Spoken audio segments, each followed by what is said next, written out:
पूरा पासा ही पलट चुका था। मैं जो भी बता रहा था उस पर कोई भी यकीन नहीं कर रहा था। मैंने कितनी बार बताया कि उस लड़की को मैं नहीं जानता, पर कोई यकीन ही नहीं कर रहा था। मैं मुंबई की एक पॉश सोसाइटी की एक बिल्डिंग में रहता हूँ। पिछले साल 1 साल से एक लड़की मेरे फ्लैट के नीचे वाले फ्लोर के फ्लैट में रह रही थी। मैंने उसको कभी नोटिस ही नहीं किया था, जब तक कि उसका एक पार्सल गलती से मेरे घर पर नहीं आया था। मुंबई जैसे शहर में किसके पास इतना टाइम था जो ये नोटिस करे कि कौन कहाँ पर रह रहा है। मैंने सोचा कि उसका पार्सल जाकर दे आता हूँ। तब तक मुझे ये नहीं पता था कि वहाँ एक लड़की रहती है। मन में आया कि जिसका होगा वो खुदा कर ले जाएगा। पार्सल 2 दिन तक पड़ा रहा, कोई लेने ही नहीं आया। तो मैंने सोचा उस पर लिखे नंबर पर फ़ोन करके बोल देता हूँ। फ़ोन एक लड़की ने उठाया और बोला वो अभी आकर ले जाएगी। पार्सल रात तक घर पर ही पड़ा रहा, वो लेने ही नहीं आई। तो मैंने सुबह ऑफिस जाते वक्त सोचा मैं जा तो रहा ही हूँ, मैं ही दे देता हूँ। मैंने बेल बजाई तो एक अधेड़ उम्र की औरत ने दरवाज़ा खोला। मेरे मन में आया जिससे बात हुई थी उसकी आवाज़ तो पतली सी लड़कियों वाली लग रही थी। ये वो तो नहीं लगती। शायद दिल कह रहा था कि कोई सुंदर सी लड़की दरवाज़ा खोले, पर ऐसा नहीं हुआ। वो महिला जैसे ही पार्सल लेकर मुड़ी, मेरे कानों में आवाज़ पड़ी, लो दीदी ये पार्सल वाला पार्सल देकर गया। मुझे बहुत तेज़ गुस्सा आया कि मैं इनको डिलीवरी बॉय लगता हूँ, शायद आंखें खराब हैं इनकी। मैंने पलट कर देखा तो एक 25 साल उम्र के लगभग एक लड़की वहाँ खड़ी थी। वो इतनी बला की खूबसूरत थी। मैंने फिर से उसको पलट के देखा। मैंने आज तक इतनी सुंदर लड़की नहीं देखी थी। वो इतनी ज़्यादा गोरी थी कि उसके घर के मार्बल से उसका रंग मैच हो रहा था। मैंने गाड़ी निकाली और ऑफिस की ओर चल दिया। तब तक उसका चेहरा मेरे जहन से जा ही नहीं रहा था। पूरा दिन उसका चेहरा मेरी आंखों के आगे घूमता रहा। मेरी सगाई हो चुकी थी। कृतिका को मैं पिछले 4 साल से डेट कर रहा था। घर वालों को भी कृतिका पसंद आ गई थी। उन्होंने उससे मेरी सगाई कर दी थी। हम रोज ही बात करते थे फ़ोन पर वो दिल्ली में रहती थी और किसी अच्छी कंपनी में एचआर की जॉब पर थी। हमारा काफ़ी मैच्योर रिलेशनशिप था। उस दिन मेरा मन नहीं किया कि मैं कृतिका से बात करूं। एक अजीब सी फीलिंग थी। अगले दिन मैं ऑफिस के लिए निकला। अनायास ही मेरी नज़र उस लड़की के दरवाजे की तरफ चली गई। ये कैसी अजीब सी फीलिंग थी, मैं समझ ही नहीं पा रहा था। मैं एंगेज था, फिर भी इतना ज़्यादा अट्रैक्शन क्यों हो रहा था मुझे। ये कुछ ऐसी फीलिंग थी जैसे कोई परियों की कहानी सुना रहा हो और आप परियों की छवि को मन ही मन महसूस कर रहे हों। मैं गाड़ी बेसमेंट में पार्क करके अपने फ्लैट में जा रहा था तो वह पार्किंग में से अपनी गाड़ी निकालने आई थी। शायद कहीं जा रही थी। उसको उस दिन मैंने ठीक से अपने सामने देखा था। उसका कद लगभग 5 फीट 5 इंच होगा। उसके बाल काफ़ी लंबे थे और कमर के नीचे तक जा रहे थे। उसका रंग हद से भी ज़्यादा गोरा था। शरीर का एक एक अंग बिल्कुल नपा तुला सा था, ना 1 इंच कम ना 1 इंच ज़्यादा। उसको देखकर लगता था शायद या तो वो कोई मॉडल है या फिर कोई फिल्म सेलिब्रिटी है। काफ़ी महंगे कपड़े पहने हुए थे उसने। एक मोटा सा आदमी आया, उसने कार निकाली और उसमें बैठकर चली गई। अब वो आते जाते दिख जाती थी, अक्सर पार्किंग या लिफ्ट में। हमारी अब आपस में नजरें टकराने लग गई थी, लेकिन वो मुझसे ना कुछ बोलती थी और ना ही मैं उससे कुछ बोलता था। एक दिन वो कुछ घबराई हुई सी लग रही थी। मैं कुछ पूछ नहीं सकता था, लेकिन मुझे लग रहा था पूछना चाहिए, पर मैं नहीं पूछ पाया। इधर कृतिका मुझसे पूछती थी कि आजकल तुम्हारा ध्यान कहाँ रहता है, अब तुम पहले जैसे बात नहीं करते हो। एक दिन मैं ऑफिस जा रहा था, वो रास्ते में खड़ी थी, शायद किसी का इंतजार कर रही थी। उसने मुझे देखा और हाथ से रुकने का इशारा किया। मुझे बहुत हैरानी हुई। मैंने गाड़ी रोकी तो उसने मुझे शीशा नीचे करने का इशारा किया।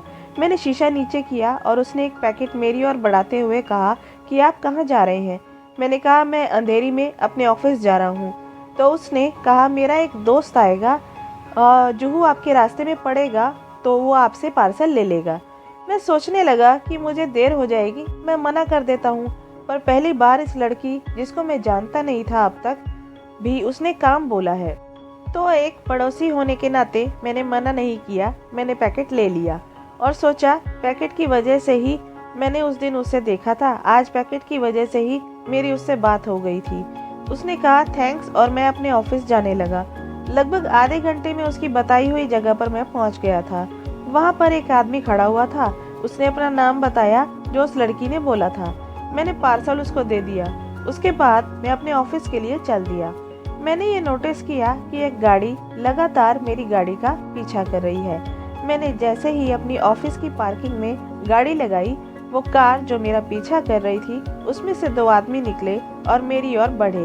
मैं घबरा गया। मैंने बोला, कौन है आप लोग मेरा पीछा क्यों कर रहे हैं? उन्होंने कहा, पकड़ लो इसे और थाने ले चलो। मैंने बोला, मैंने किया क्या है? उसमें से एक आदमी ने मुझे थप्पड़ मारा और मेरा हाथ पकड़कर घसीटकर मुझे उनकी गाड़ी में बैठा दिया और आसपास खुद बैठ गए। गाड़ी पुलिस स्टेशन पहुंची। मुझे कुछ समझ ही नहीं आ रहा था कि ये क्या हो रहा है। मुझे एक कमरे में बिठा दिया और थोड़ी देर बाद एक पुलिस वाला अंदर आया और उसने मुझसे कहा कि अगर प्यार से बता दोगे तो कुछ नहीं कहेंगे, वरना ठुकाई के बाद तो बोल ही दोगे। मैंने बोला, हुआ क्या है, कोई बताएगा मुझे? उसने कहा, सीधा सीधा बताएगा या नहीं? मैं चीख कर बोला, पर बताना क्या है? उसने कहा, यही कि माल किससे लेता है। मैंने कहा, कौन सा माल?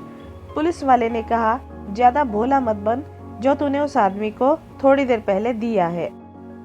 मैं हैरान होकर बोला, वो तो किसी ने मुझे उस आदमी को देने के लिए बोला था। पुलिस वाले ने टेबल पर मुक्का मारकर बोला, सच बताएगा तो सजा कम होगी। मैंने कहा, मैं सच बोल रहा हूँ। और सजा? कैसी सजा, जब मैंने कुछ किया ही नहीं है? कब से माल सप्लाई कर रहा है और कहाँ से लेता है? मैंने कहा, माल? कौन सा माल? और मैं कोई सप्लायर नहीं हूँ। आप गलत समझ रहे हैं। अच्छा, जो पैकेट तूने उस आदमी को पकड़ाया उसमें क्या चॉकलेट्स थी? अरे मुझे पता ही नहीं उसमें क्या था। मुझे तो उस लड़की ने पकड़ाया कि उस आदमी को देना है। कौन सी लड़की? क्या नाम है? मैंने कहा, मुझे उसका नाम नहीं पता है। पुलिस वाले ने कहा, मुझे बेवकूफ़ समझ रखा है क्या? सच सच बता, कब से है इस धंधे में? कब से कर रहा है ड्रग सप्लाई? माल किससे लेता है? मेरा सिर चकरा गया। Drug supply? हाँ, वो पैकेट जो तूने उस आदमी को दिया है, किससे लेता है माल? सच सच बता। मैं सच ही बता रहा हूँ। वो मेरी बात पर यकीन ही नहीं कर रहे थे। वो घंटों पूछताछ करते रहे और मेरा एक ही जवाब था।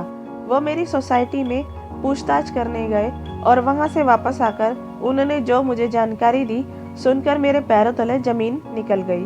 उन्होंने बताया कि वहाँ तो कोई लड़की नहीं रहती है, वहाँ तो कोई बूढ़ा बूढ़ी रहते हैं। मैं बुरी तरह से फंस चुका था। कोई मेरी बात पर यकीन ही नहीं कर रहा था। उन्होंने मेरा फ़ोन खंगाला तो उनको कुछ नहीं मिला। मुझे गिरफ्तार कर लिया और मुझसे पूछताछ होती रही। मेरे मम्मी पापा और कृतिका मुझसे मिलने आए। मेरी हालत देखकर उनको बहुत दुख हुआ। कर भी क्या सकते थे वो? मेरी बेल एप्लीकेशन खारिज हो गई थी। दिन बीत रहे थे। मैं वकील से बात करता और वो मुझे तसल्ली देता था कि तुम्हारा कोई पिछला क्रिमिनल रिकॉर्ड नहीं है तो तुम्हें बेल मिल जाएगी। बिना कुछ किए मैं मुजरिम बन चुका था। कैसी विडंबना थी। काश उस दिन मैं पैकेट देने ही नहीं गया होता। काश मैंने उसको देखा ही नहीं होता। एक दिन मेरा वकील मेरे पास आया और बोला कि एक लड़की मुझसे मिलने आई थी और अपना नाम मेहर बता रही थी। वो बोल रही थी कि वो तुम्हें जानती है और उसको पता चला कि तुम जेल में हो। वो कह रही है कि वो तुम्हारी मदद करना चाहती है और अब वो कल फिर आएगी मिलने। मैं हैरान था कि ये फरिश्ता कौन आया है जो बिना मतलब मेरी मदद करना चाहता है। मैंने पूछा, वो देखने में कैसी थी? उसने कहा, उसने बुर्का पहन रखा था, सिर्फ आंखें ही देख पाया। हाथ के रंग से लग रहा था कि वो काफ़ी गोरी थी। मैं समझ गया कि ये वही है। क्योंकि मैंने नाम कभी पूछा ही नहीं तो मुझे पता ही नहीं था कि वही है या नहीं है।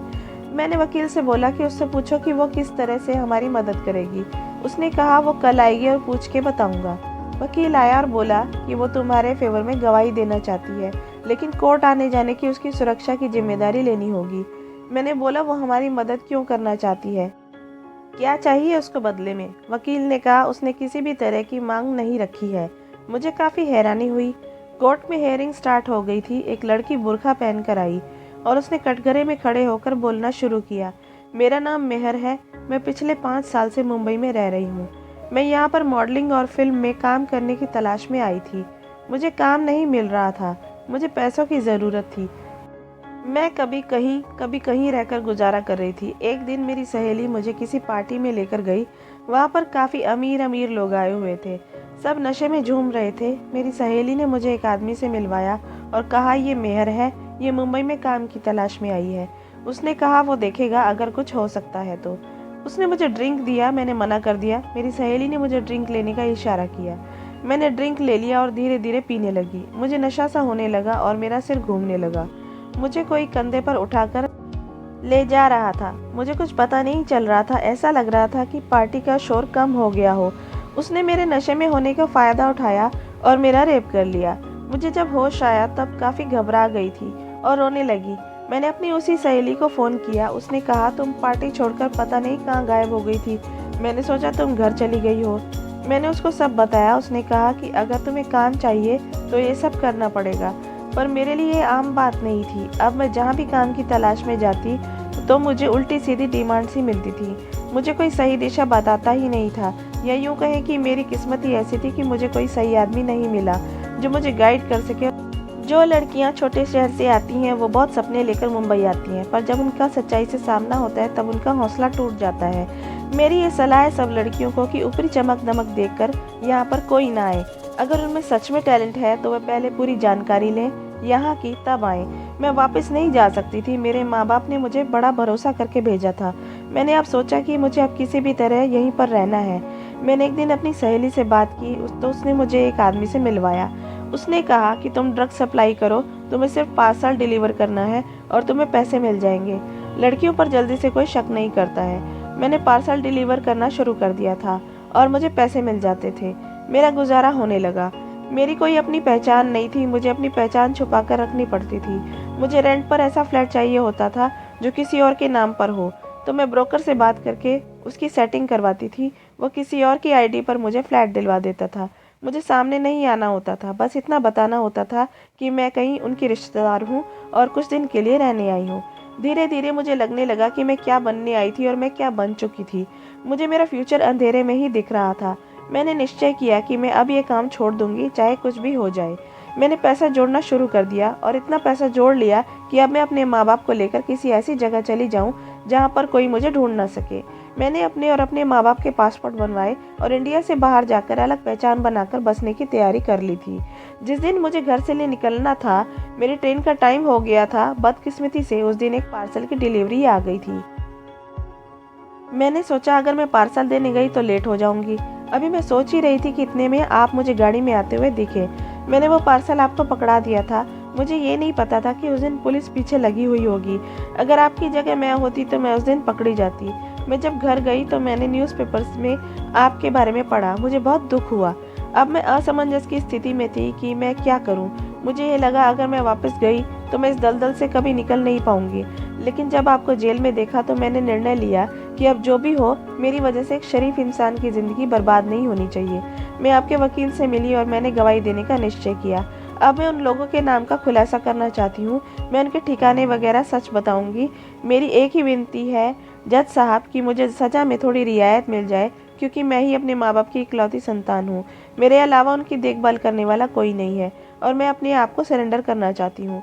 मेरी तरह कई और मजबूर लड़कियाँ होंगी जो इस काम में होंगी। जज ने पूरा वाकया सुना और मुझे बाइज्जत बरी कर दिया। मैंने और मेरे परिवार वालों ने चैन की सांस ली। मुझे खुशी तो हो रही थी, लेकिन उस लड़की के लिए दुख भी हो रहा था। मैं सोच रहा था कि अब मेरी ज़िंदगी कैसी होगी। क्या मैं पहले जैसा नॉर्मल हो जाऊंगा? मैं ऑफिस पहुंचा तो सब लोग मुझे अजीब नज़रों से देख रहे थे। मुझे एचआर ने बुलाया और कहा कि चूंकि तुम जेल में थे और इस वजह से उनकी कंपनी की काफ़ी बदनामी हुई, तो इसलिए अब हमने आपको टर्मिनेट कर दिया है। अब आप इस कंपनी का हिस्सा नहीं हैं। मैं घर आया और अपने कमरे में चला गया और कमरा बंद कर लिया। मेरे माँ बाप को काफ़ी चिंता हुई कि मैं इतनी जल्दी कैसे वापस आ गया। वो मुझसे पूछते रहे कि, पर मैंने कुछ नहीं बताया उन्हें। अब मैं दिन भर घर पर पड़ा रहता, टीवी देखता रहता, किसी से बात नहीं करता। ऐसा करते करते एक महीना निकल गया। एक दिन कृतिका घर आई और उसने मेरी ये हालत देखी। मैंने कृतिका को कहा कि तुम मुझे छोड़ दो और किसी और से शादी कर लो, मैं एक लूज़र हूँ। उसने कहा बकवास मत करो और चुपचाप शेव करके तैयार हो जाओ, आज हम बाहर डिनर के लिए चलेंगे। मैंने कहा मुझे नहीं जाना। कृतिका ने कहा कि पूछ नहीं रही हूँ, बता रही हूँ, चलो चुपचाप तैयार हो जाओ। हम बाहर डिनर करने आ गए। मैं काफ़ी दिनों के बाद बाहर निकला था, वो भी कृतिका की वजह से। हम रेस्टोरेंट पहुंचे तो कृतिका ने कहा कि तुमने आगे का क्या सोचा है? मैंने कहा कि यही बात तो तुम घर पर भी कर सकती थी, मुझे तुम्हें घर से बाहर लाना था बस। अब सच बताओ। मैंने कहा अभी कुछ नहीं सोचा है।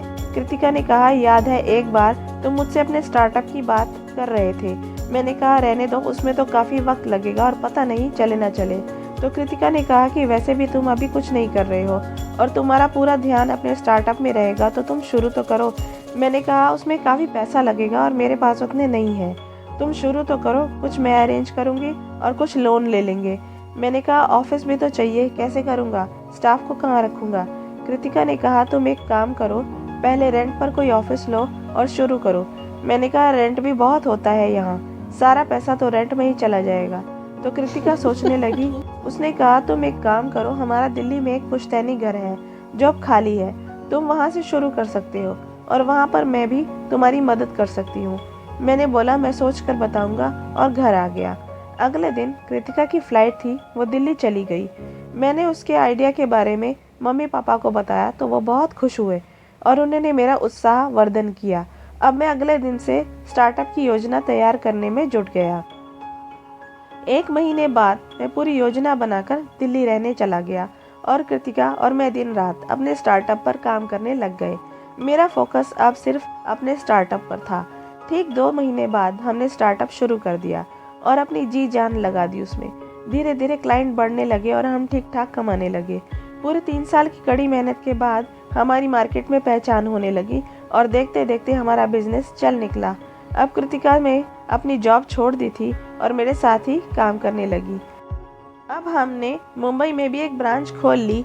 मैं और कृतिका अब सक्सेसफुल बिजनेस खड़ा कर चुके हैं। अब मुझे पिछली सारी बातें परेशान नहीं करती हैं और अगर उस दिन ऐसा नहीं हुआ होता तो मैं अपने स्टार्टअप के बारे में सोचता ही नहीं। कृतिका मेरे साथ एक पिलर की तरह खड़ी रही है। वो सच में एक अच्छी लाइफ पार्टनर है।